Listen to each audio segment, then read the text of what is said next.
Writer association और FWIC के under जो 22 यूनियंस है सीनियर वर्कर्स के, उन्होंने स्ट्राइक किया था, कुछ डिमांड्स थी और Kamlesh sir as secretary of FWA and president of FWIC दोनों तरह से सक्रिय रह के उस पर काम कर रहे हैं। तो आज हम जानेंगे कि सर इसमें अभी क्या आज क्या हो रहा है, उस स्ट्राइक की हमारी क्या डिमांड्स थी, उसमें से क्या डिमांड। एक तो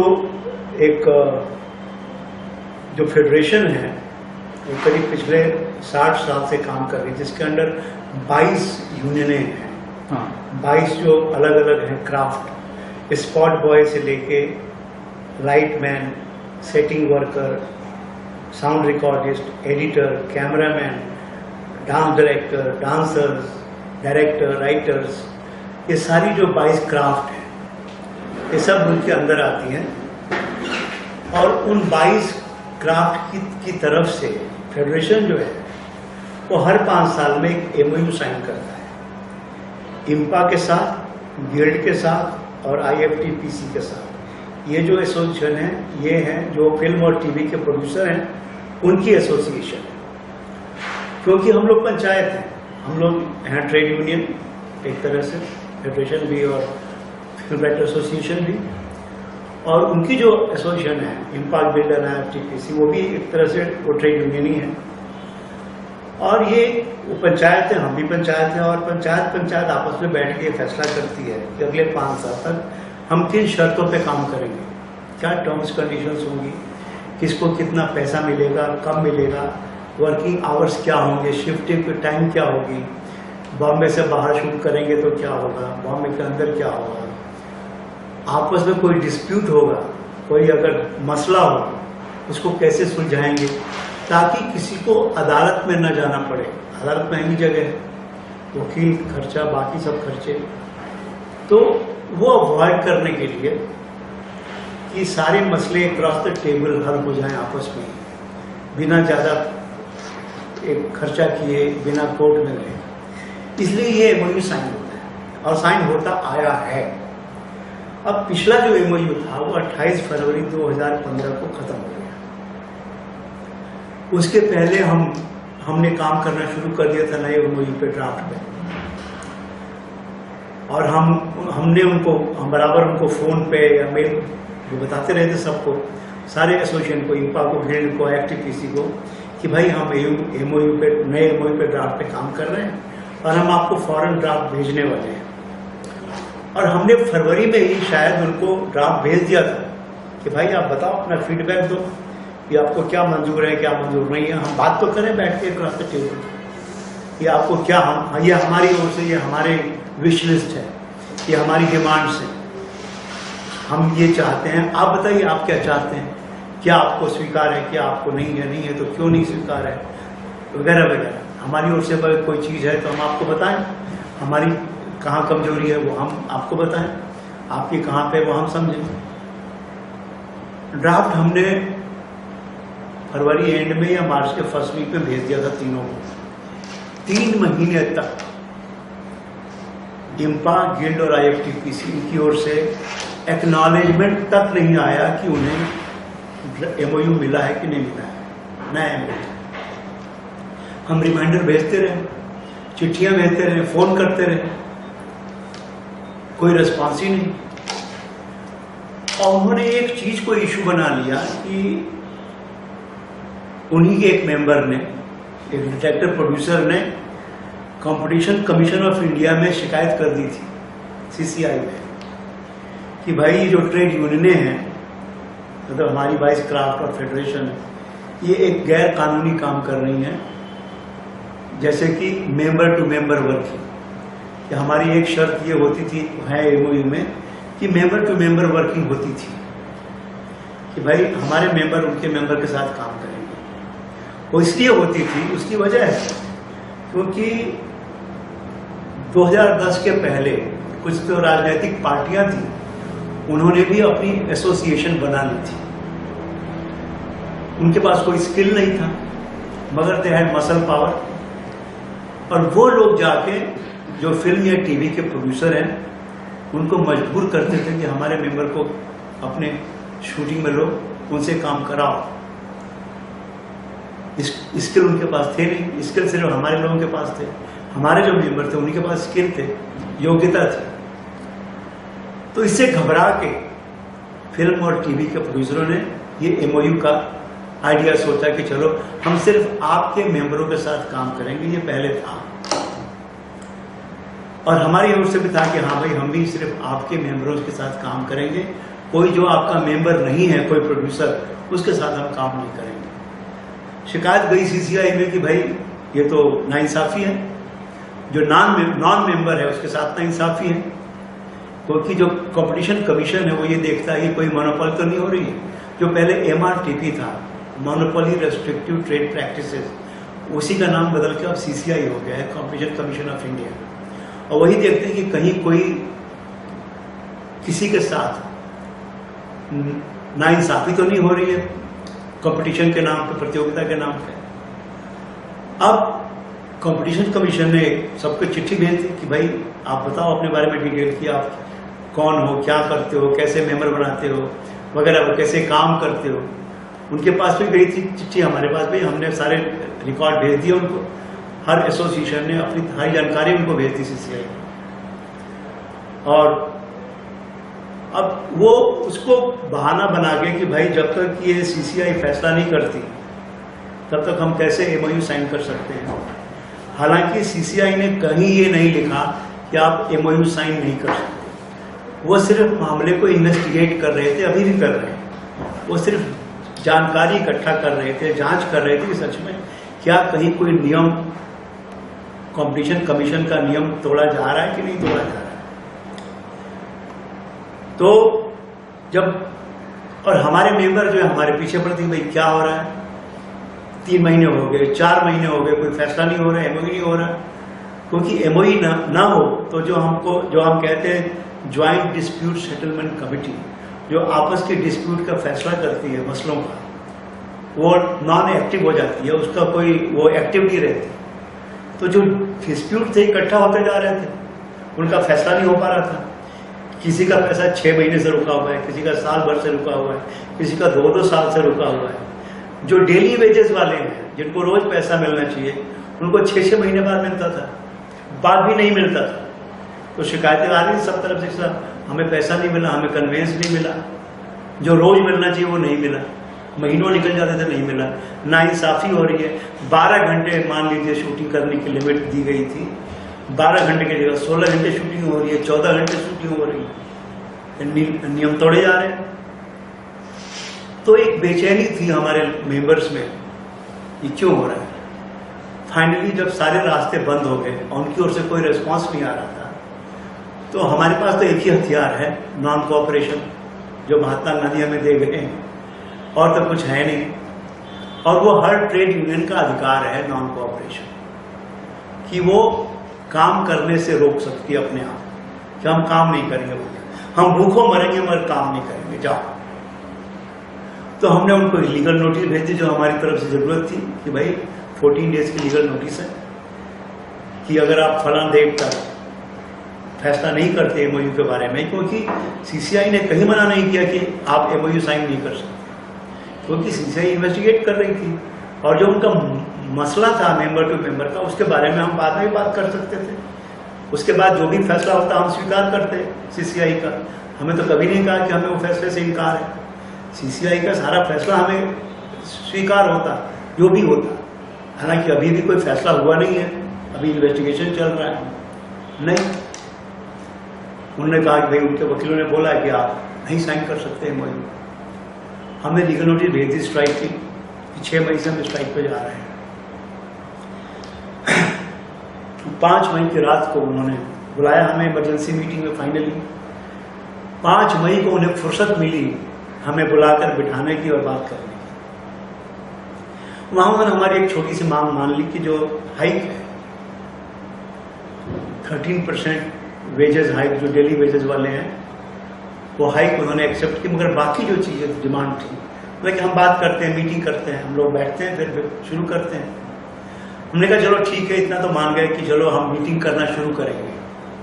हमने स्ट्राइक में ड्रॉ कर वो हाईकोर्ट में गए एक्चुअली स्ट्राइक पर रोक लगाने के लिए। हाई कोर्ट के जज ने भी यही फैसला दिया कि स्ट्राइक पर रोक नहीं लग सकती, और खुद सीसीआई ने कहीं नहीं लिखा है कि आप एमओयू साइन नहीं कर सकते। मगर हाई कोर्ट ने ये जरूर रोक लगा दी हम लोगों पे कि आप किसी को शूटिंग पर जाने से रोकेंगे नहीं, और कोई जाता है तो उसके खिलाफ कोई एक्शन नहीं लेंगे, और शूटिंग के लोकेशन से 150 मीटर दूर रहेंगे। हमने सारा पालन किया, जो हाई कोर्ट ने बोला हमने सब पूरी तरह से अक्षरशः किया पालन उसका। फिर जो है 6 मई को स्ट्राइक घोषित हुई थी, तो 5 मई को मीटिंग हुई, जिसमें हमारी एक मांग ली गई। हमने कहा ठीक है, चलो उम्मीद तो है कि बाकी मीटिंगें शुरू होंगी हर क्राफ्ट की अलग अलग। फिर वही सन्नाटा, खामोशी। मीटिंगें कुछ हुई भी मगर कोई फल नहीं निकला, और हमारे जो मेंबर थे, वर्कर्स, वो भी आज ही जा गए थे, भाई कब फैसला होगा। इस तरह 6 महीने निकल गए। फरवरी से हम सितंबर तक आ गए, कोई हल नहीं निकला था। फाइनली हमें फिर वही करना पड़ा जो हम नहीं करना चाहते थे, जो हमारा आखिरी हथियार है। जब पानी सर से ऊपर हो गया तो हमने फिर लीगल नोटिस भेजी कि भैया 3 अक्टूबर से हमारे मेंबर जो हैं काम पे नहीं जाएंगे, हम भूखों मरने को तैयार हैं, हम काम पे नहीं जाएंगे। आप चाहो तो किसी और से काम करवा लो, हमें कोई इतराज नहीं है। हमने किसी को रोका नहीं है काम करने से, जो नॉन मेंबर है उनको भी नहीं रोका है काम करने से, आप करवा लो आराम से, हमारे मेंबर काम नहीं करेंगे। ये 3 अक्टूबर को। इस बीच क्या हुआ कि हमारे जो फिल्म राइटर एसोसिएशन के लोग हैं, और वही नहीं 22 के 22 क्राफ्ट स्ट्राइक को सपोर्ट कर रहे थे। हमने स्ट्राइक तो शब्द हम इस्तेमाल नहीं करते, हम नॉन कोऑपरेशन कहते हैं, कि हमारे करीब 150 राइटरों ने जाके जो ब्रॉडकास्टर उनको बोला कि हम अब एपिसोड लिख के नहीं देंगे, वरना मीटिंग में आएंगे। ब्रॉडकास्टर को पहली बार एहसास हुआ कि हालात, असली हालात क्या है जमीन पे। उनको तो सिर्फ मतलब है अपने डेली टेलीकास्ट से कि रोज का रोज एपिसोड टेलीकास्ट होते रहे, टेप आते रहे, टेलीकास्ट होते रहे, उनको कोई फर्क नहीं पड़ता था कि जमीन पे क्या हो रहा है। पहली बार उन्हें एहसास हुआ कि ज़मीनी हकीकत क्या है हमारी फिल्म और टीवी इंडस्ट्री की, और 2.5 लाख जो हमारे वर्कर, टेक्नीशियन और आर्टिस्ट हैं, उनकी असलियत क्या है, उनके हालात की। और ये इसमें मैं कहूँगा कि हमारे लेखकों की बड़ी अहम भूमिका थी, जो हमारे फिल्म राइटर एसोसिएशन के जो लोग हैं, ईसी मेंबर्स हैं, दूसरे राइटर हैं, जो इसमें उन्होंने एक इनिशिएटिव लिया, एक अहम भूमिका निभाई, जिससे ब्रॉडकास्टर को पहली बार लगा कि अरे ये क्या हो रहा है। तो ब्रॉडकास्टर ने बीच में दखल दिया। वो मीटिंग में उन्होंने एक तरह से मजबूर किया इन लोगों को मीटिंग करने के लिए, और खुद आए मीटिंग में बैठे, और उनके वादे पे, उनके विश्वास पे हमने स्ट्राइक विड्रॉ कर ली। 1 दिन की स्ट्राइक हुई 3 अक्टूबर को, और फिर हमने विड्रॉ कर ली, क्योंकि ब्रॉडकास्टर ने हमें पूरा वादा किया कि नहीं, हम इंसाफ करेंगे, हम एक एक चीज़ जो है हम उसको बाकायदा, हर जो आपकी मांग है उस पर गौर करेंगे, और जो भी आपकी मांग जायज़ है, वाजिब है, वो हम बिल्कुल स्वीकार करेंगे। बिल्कुल, हमें भी तो काम करना है, हमारा टेलीकास्ट है। और इस तरह पहली बार एक सार्थक, कहना चाहिए सार्थक, मीटिंगें शुरू हुई, जिसमें ब्रॉडकास्टर, और इसके लिए हमें उनका धन्यवाद देना चाहिए ब्रॉडकास्टर का, कि उन्होंने बड़ी अहम भूमिका निभाई, कि उनके वकील और वो खुद, जितने बड़े बड़े टीवी चैनल हैं, सोनी हो, जी हो, स्टार हो, कलर्स हो, उनके जो सीनियर लोग हैं वो आते थे मीटिंग में, अभी भी आ रहे हैं, वकीलों के साथ बैठते थे और हमारी समस्याएं सुनते थे, हम भी उनकी समस्याएं सुनते थे, उनकी भी शिकायतें थी, और हम तैयार थे पूरी शिकायतें दूर करने के लिए। ये एक तरफा बात नहीं थी, उनके पास भी कुछ वजह थी परेशान होने की, और हमारे पास भी थी। तो इस तरह ये सार्थक सिलसिला शुरू हुआ, जो बहुत पॉजिटिव था, अभी भी चल रहा है और सही दिशा में बढ़ रहा है। ये मैं जरूर कहना चाहूँगा कि अभी तक जो बात हुई है वो बड़ी ठोस हुई है, सार्थक हुई है, सही दिशा में हुई है। और बहुत सी जो चीज़ें हैं, एक तो क्या है कि पहले जब एमओयू बनते थे शायद बहुत ज़्यादा डिटेल में लोग नहीं जाते थे, क्योंकि जैसे पिछला जो एमओयू था उसमें सिर्फ 5-6 एसोसिएशन का जिक्र था। हमारा तो जिक्र भी नहीं था एफडब्ल्यूए का, हमारी मांगों के बारे में कोई बात ही नहीं हुई थी उसमें। अब पहली बार ये हो रहा है कि 22 की 22 जो क्राफ्ट एसोसिएशन है, सबकी जो ज़रूरतें हैं, समस्याएं हैं, मांगे हैं, सबको एमओयू में जगह मिल रही है। और पहली बार जो ब्रॉडकास्टर है, क्योंकि पूरी जो टीवी इंडस्ट्री है उसमें जो ब्रॉडकास्टर है उसकी सबसे अहम भूमिका है। जो प्रोड्यूसर है वो तो उसको पैसा मिलता है, वो शो बनाता है, फैसला सारे जो टीवी चैनल हैं वही करते हैं, और इसलिए उनकी भूमिका बड़ी अहम है। और पहली बार फेडरेशन के साथ, और ये शायद पहली बार इतिहास में हो रहा है कि जो ब्रॉडकास्टर है वो फेडरेशन के साथ बैठ रहा है। भले वो खुद साइन नहीं करेगा, साइन करेंगे प्रोड्यूसर्स की, उनकी जो एसोसिएशन है वही साइन करेंगे एमओयू पे, मगर एक बड़ी अहम भूमिका निभा रहा है ब्रॉडकास्टर भी, और उसके लिए हम बिल्कुल उनके शुक्रगुजार हैं। और आज भी हमारी मीटिंग थी, मैं उसी मीटिंग से आया हूँ थोड़ी देर पहले, और उम्मीद है कि अगले एक दो दिन में सारे मसले निबट जाएंगे और ये एमओयू साइन हो जाएगा। तो एक लंबी लड़ाई थी, करीब 6 महीने से चल रही थी, और अब लग रहा है कि ये जो जंग है ये आखिरी मुकाम पे आ पहुंची है। और हमारी अधिकतर जो मांगे हैं, और बड़ी सिंपल मांगे थी कि भाई 12 घंटे से ज़्यादा काम नहीं होना चाहिए, क्योंकि लेबर लॉ भी 8 घंटे अलाउ करता है। हमने टीवी की खास जो है ज़रूरतें हैं, खास डेली सोप, उसको देखते हुए 12 घंटे अलाउ किए गए थे पिछले एमओयू में। मगर अक्सर ये होता था कि लोग नियम तोड़ रहे हैं, 12 के 14, 14 के 16 घंटे शूटिंगें हो रही हैं, वर्कर्स को वक्त पे पैसा नहीं दिया जा रहा है, जिनको पैसा मंथली मिलना चाहिए हर महीने 30 डेज के बाद, उनको कभी 3 महीने, कभी 4-4 महीने, कभी 6-6 महीने पैसा रोक के मिल रहा था। जो बेसिकनेस, जो एमेनिटीज हैं, जैसे शूटिंग के जो स्टूडियोज हैं हमारे यहाँ, आजकल तो कोई भी स्टूडियो खोल के बैठ जाता है, वहाँ आग बुझाने का इंतजाम है, बाथरूम तक नहीं है लेडीज के लिए। जो बेसिक एमेनिटीज हम एक्सपेक्ट करते हैं एज ए ह्यूमन बीइंग, वो तक वहाँ पर नहीं होती, और काम बेचारे हमारे वर्कर किए जा रहे हैं। तो ये हालत खराब थी, नाइंसाफियों की कोई हद नहीं थी, शोषण का कोई सीमा नहीं थी, और एक जो मूलभूत आवश्यकताएं हैं एक इंसान के तौर पे, वो भी उपलब्ध नहीं थी। तो जाहिर है की शिकायत तो रहेगी ना, फिर क्या करेंगे? नॉन कोऑपरेशन के सिवा और क्या कर सकता है एक ट्रेड यूनियन? तो इसलिए हमारी लड़ाई थी, और मुझे खुशी है कि हमारी बहुत सी जो मांगे थी उस पर लोग राजी हुए हैं दोनों तरफ से। बहुत सी चीज़ों पे सहमति हुई है, बहुत सी मांगों पे सहमति हुई है, और मुझे लगता है कि अगले 5 साल तक अगर सब कुछ ठीक ठाक चला, अगले कुछ दिनों में, अगले 5 साल तक ये इंडस्ट्री के पास एक जो एमओयू होगा वो काफ़ी डिटेल्ड और एग्जॉस्टिव, जिसे कहते हैं कि इसमें हर चीज़ का ख्याल रखा गया है। और उसी में शामिल है कि जो जैसे कि इंडिविजुअल क्राफ्ट है, जैसे हमारा फिल्म राइटर एसोसिएशन है, करीब 4 साल पहले हमारा एक जो मिनिमम बेसिक कॉन्ट्रैक्ट जो होता है MBC, कि एक राइटर और जो एक टीवी या फिल्म का प्रोड्यूसर है उनके बीच किन शर्तों पे काम होना चाहिए, कितना पैसा मिलना चाहिए, कब कब मिलना चाहिए, दोनों ओर से क्या शर्तें होनी चाहिए ताकि काम सही हो, ये ड्राफ्ट हमने 4 साल पहले सारे एसोसिएशन को भेजा था, इम्पा को, गिल्ड को, IFTPC को, और सारे टीवी चैनलों को ही भेजा था, IBF को भेजा था।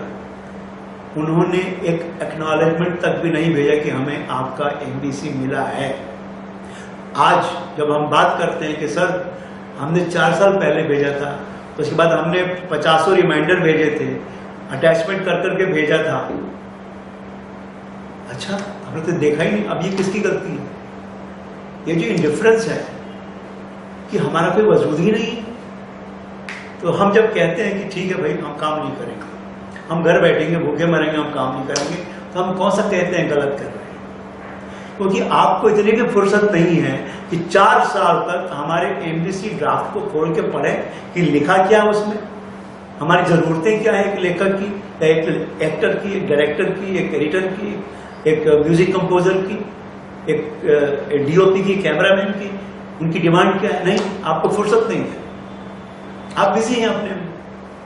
किसी को शो बनाना है, किसी को शो दिखाना है, बीच में जो वर्कर है, टेक्नीशियन और आर्टिस्ट है, वो मरे जा रहे हैं। उनकी तकलीफों का इंसाफ कौन करेगा, कौन देखेगा? तो ये पहली बार हुआ है कि सारे 22 के 22 जो क्राफ्ट हैं, उनकी जो भी ज़रूरतें हैं, उनकी जो भी डिमांड्स हैं, वो इस एमओयू में रिफ्लेक्ट होंगे और हर एक के साथ इंसाफ होगा। और उसमें हम लोग भी शामिल हैं, जो फिल्म राइटर एसोसिएशन के लोग हैं, कि फिल्म लेखकों के लिए, टीवी लेखकों के लिए और गीतकारों के लिए बाकायदा जो मिनिमम बेसिक कॉन्ट्रैक्ट है, वो उस एमओयू का हिस्सा बनेगा, ताकि सबको पता हो कि कैसे काम करना है और किसकी क्या ज़रूरत है। Thank you sir.